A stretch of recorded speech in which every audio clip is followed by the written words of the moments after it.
Hello दोस्तों, आज जितिया है। हम जितिया के उपास किए हैं क्योंकि हमारे गांव में पूजा नहीं होता है, सिर्फ कथा सुनाया जाता है।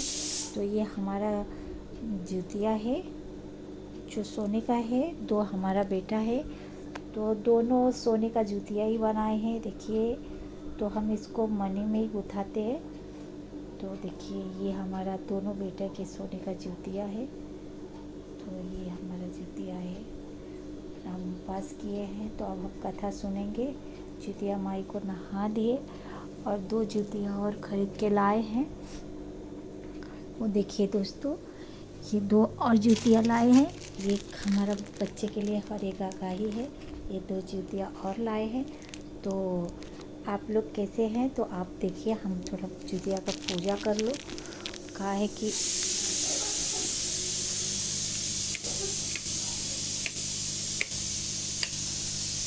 तो दोस्तों, ये हमारा जितिया है। तो अब हम जितिया माँ का कथा सुनेंगे और थोड़ा पूजा भी करेंगे। तो ये हमारा जितिया का कथा है।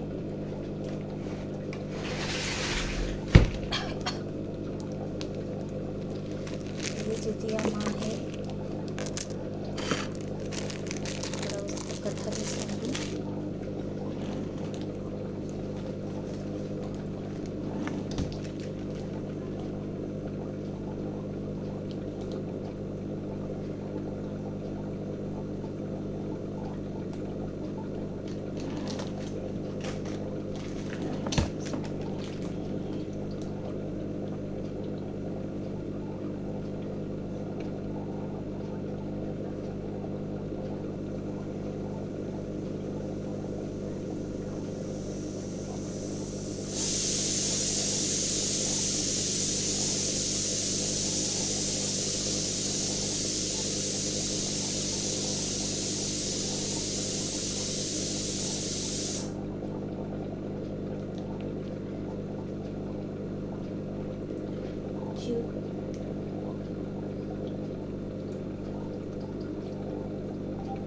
जितिया माई का कथा।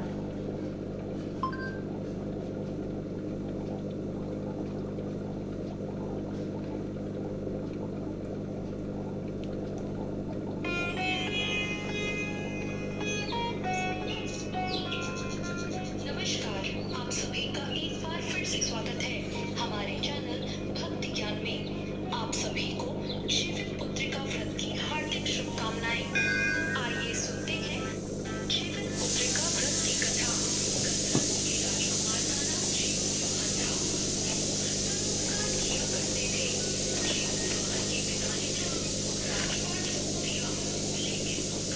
Welcome to PicPac Music World. The Bluetooth device is needed to pair. अपने भाइयों को देखकर वन में पिता की सेवा करने चले गए। वन में जीवों वाहन को मल्लिवती राजकन्या मिली। दोनों को एक दूसरे से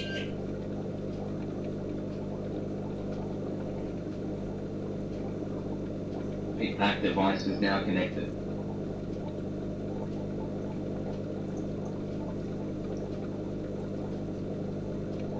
प्रेम हो गया। एक दिन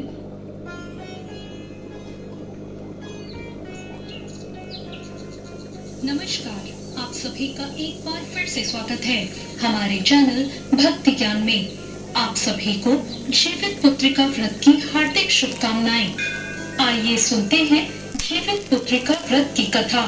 गंधर्वों के राजकुमार का नाम जीमूतवाहन था। वो परोपकार किया करते थे। जीमूतवाहन के पिता ने उनको राजपाट सौंप दिया, लेकिन उनका मन राजपाट में नहीं लगता था। यही वजह थी कि वो राज्य का भार अपने भाइयों को देकर वन में पिता की सेवा करने चले गए। वन में जीमूतवाहन को मल्लिवती राजकन्या मिली। दोनों को एक दूसरे से प्रेम हो गया। एक दिन जब वन में भ्रमण करते हुए जीमूतवाहन काफी आगे चले गए, तब उन्हें एक वृद्धा विलाप करते हुए दिखी। उन्होंने पूछा कि आप क्यों रो रही हैं? उस वृद्धा ने रोते हुए कहा, मैं नागवंश की स्त्री हूँ। मुझे एक ही पुत्र है। पक्षीराज गरुड़ के कोप से मुक्ति दिलाने के लिए नागों ने ये व्यवस्था की है कि गरुड़ को रोजाना भक्षण के लिए एक युवा नाग सौंपा जाए। आज मेरे पुत्र शंखचूड़ की बलि का दिन है। आज मेरे पुत्र के जीवन पर संकट है और थोड़ी देर बाद ही मैं पुत्र विहीन हो जाऊंगी। एक माँ के लिए इससे बड़ा दुख क्या होगा कि जीते जी उसका पुत्र ना रहे। जीमूतवाहन को ये सुनकर बहुत दुख हुआ। उन्होंने उस वृद्धा को आश्वस्त करते हुए कहा, डरो मत, मैं तुम्हारे पुत्र के प्राणों की रक्षा करूंगा। आज उसके स्थान पर मैं स्वयं अपने प्राण त्याग दूंगा और लाल कपड़े में ढककर वध्यशिला पर लेट जाऊंगा ताकि गरुड़ मुझे मारकर खा जाए और तुम्हारा पुत्र बच जाए। इतना कहकर जीमूतवाहन ने शंखचूड़ के हाथ से लाल कपड़ा ले लिया और वे उसे लपेटकर गरुड़ को बलि देने के लिए चुनी गई वध्यशिला पर लेट गए। नियत समय पर गरुड़ आए और लाल कपड़े में ढके जीमूतवाहन को पंजे में दबोचकर पहाड़ के शिखर पर जा बैठे। गरुड़ ने अपनी कठोर चोंच से जीमूतवाहन पर प्रहार किया। जीमूतवाहन के शरीर से मांस का बड़ा हिस्सा भी नोच लिया, जिसकी पीड़ा से जीमूतवाहन की आंखों से आंसू बहने लगे और वो दर्द से करहाने लगे। अपने पंजे में जकड़े प्राणी की आंख से निकले आंसू और मुंह की करहा सुनकर गरुड़ बड़े आश्चर्य में पड़ गए, क्योंकि ऐसा पहले कभी नहीं हुआ था। उन्होंने जीमूतवाहन से उनका परिचय पूछा। जीमूतवाहन ने सारा किस्सा कह सुनाया कि कैसे एक स्त्री के पुत्र की रक्षा के लिए वो अपने प्राण देने आए हैं। उन्होंने कहा, आप मुझे खाकर अपनी भूख शांत करें। गरुड़ उनकी बहादुरी और दूसरों की प्राण रक्षा के लिए स्वयं का बलिदान देने की हिम्मत से बहुत प्रभावित हुए। उन्हें स्वयं पर पछतावा होने लगा। वो सोचने लगे कि कैसे ये मनुष्य दूसरों के पुत्र की रक्षा के लिए खुद की बलि दे रहा है और एक मैं हूँ जो देवों के संरक्षण में हूँ, लेकिन दूसरों की संतान को खा रहा हूँ। उन्होंने जीमूतवाहन को मुक्त कर दिया। गरुड़ ने कहा, हे मनुष्य, मैं तुम्हारी भावना और त्याग से बहुत प्रसन्न हूँ। मैंने तुम्हारे शरीर पर जो घाव किए हैं मैं उसे ठीक कर देता हूँ।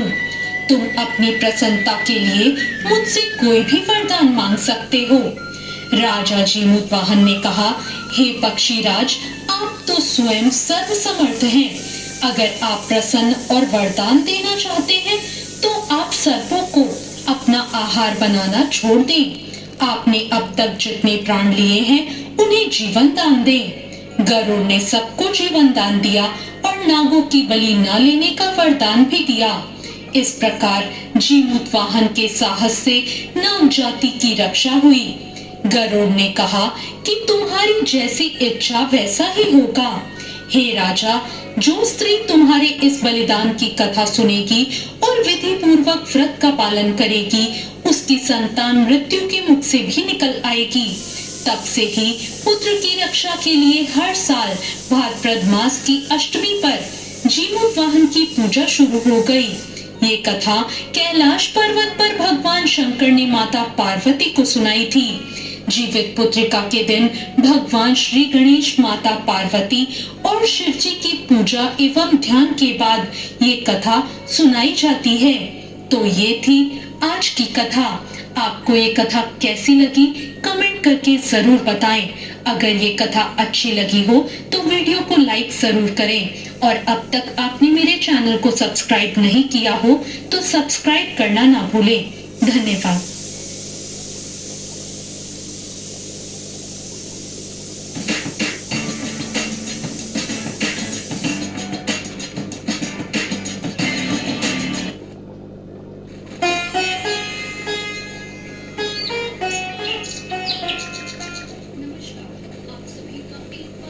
स्वागत है हमारे चैनल भक्ति ज्ञान में।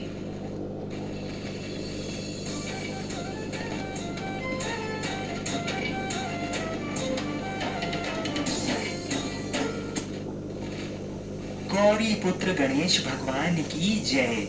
बोलिए श्री शंकर पार्वती भगवान जी की जय।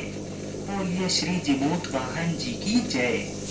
पार्वती जी ने एक स्थान पर स्त्रियों को विलाप करते देखा तो शिव जी से उसका कारण पूछा। शिव जी ने बताया कि इन स्त्रियों के पुत्रों का निधन हो गया है, इसलिए ये विलाप कर रही हैं। पार्वती जी बहुत दुखी हो गईं। उन्होंने कहा, हे नाथ, एक माता के लिए इससे अधिक हृदय विदारक बात क्या हो सकती है कि उसके सामने उसका पुत्र मर जाए। इससे मुक्ति का कोई तो मार्ग होगा, कृपा करके मुझे बताइए। तब भगवान शिव जी ने कहा, हे देवी, जो विधाता द्वारा रचित है उसमें हेर फेर नहीं हो सकता, किंतु जिमूत वाहन जी की पूजा से माताएं अपनी संतान पर आए प्राणघाती संकटों को भी टाल सकती हैं। जो माता अश्विन मास की कृष्ण पक्ष की अष्टमी को जिमूत वाहन की पूजा विधि विधान से करेगी तथा इसकी कथा को सुनेगी, उसकी संतान के संकटों का नाश होगा। पार्वती जी के अनुरोध पर शिव जी ने उन मृत बालकों को पुनः जीवित कर दिया। इस कारण ही इसे जीवित पुत्रिका व्रत कहा जाता है। तो आइए भगवान शंकर पार्वती जी के चरणों का ध्यान करते हुए जितिया व्रत की सभी संपूर्ण कथाएं सुनते हैं। इन कथाओं को पूरा अवश्य सुनिएगा। गंधर्वों के राजकुमार का नाम जिमूत वाहन था। वे बड़े उदार और परोपकारी थे। जिमूत वाहन के पिता ने वृद्धावस्था में वानप्रस्थ आश्रम में जाते समय इनको राज सिंहासन पर बैठाया, किंतु इनका मन राजपाट में नहीं लगता था।